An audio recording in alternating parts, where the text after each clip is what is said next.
we are. I get revenge on Nate here with the stick. We're going to do the cervical spine or upper cross syndrome, dealing with the cervical spine about some corrective strategies. So as we saw with head forward posture, the posterior aspect of the muscles of the body are tight. The anterior are weak. So the upper trap, the levator, scapula, and the suboccipitals, located on the base of the skull, become chronically tight and overactive, where the deep neck flexors here become weak and inhibited. The SCMs and the scalenes again become overactive and they become the neck flexors, but that puts stress on the cervical spine from a shear perspective. So our strategy first is the soft tissue release. All right, so you can actually be mean to your client or you can be pretty gentle with your client. But what you can do is just roll right up through here slowly and find out where those trigger points are, and then just hold, give compression, and release that muscle. So you go as aggressive as you can. How you feeling? Not too bad. All right. And then I can move posteriorly. Hopefully you can see that okay here. As I use that. Well, you work those upper traps. See, there's a little knot right there. How's that feel? That's tender knot. Right. So, spend about a couple minutes on each side, rolling up through. If you find a little speed bump or a trigger point, sit right on that point, have them take some nice deep breaths in. As you exhale, these muscles are accessory muscles for breathing. So when you take a deep breath in, they're going to contract.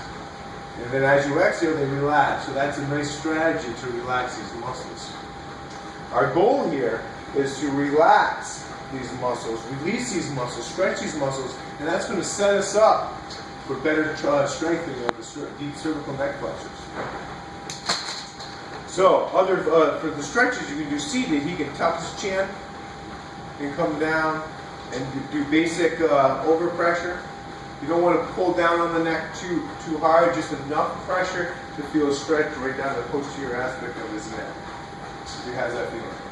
Pretty good. I can feel a good stretch. Right, good. But remember, don't pull the head forward, rather curl from the neck and flex. Now, other things that he can do on his own is stretching the upper trap. So he can actually hold onto the chair and bring his head this side, and we can actually activate that. So the upper trap, stretching here, and then dealing with the cervical. A little bit of rotation, a little three-dimensional stretch. Just a nice gentle stretch. Have him breathe through that, and it works well. And then the levator scapula, same thing. Take a nice deep breath for me, Nate. Good. And exhale. You can also do this on the floor in the supine position. Doing the chair is a lot easier on the person who's doing the stretching. So rather than crawling on the floor, if you don't have a table available. Good. So both sides here. Turn your head. Good. How's that feel, Nate? Good stretch. And I only go to the point that you can actually feel a good stretch. Don't try to push past the range of motion. Take a nice deep breath in. And good. So you can do 5 to 10 breaths. You can hold for 30 seconds. There's a number of different ways that you can do this. The idea is to lengthen these muscles to set up the strengthening of the others, for the deep neck flexors. Very good. Excellent. Nate, what I'm going to have you do now is we'll come down on the mat. There's a progression for strengthening the deep neck flexors, but this is a good place to start. I'll have you lie down on your back for me. Actually, Nate, I'll go this way. There you go, Mike. All right, so I'm going to have him keep his knees up. There you go, feet up. Takes pressure off the low back.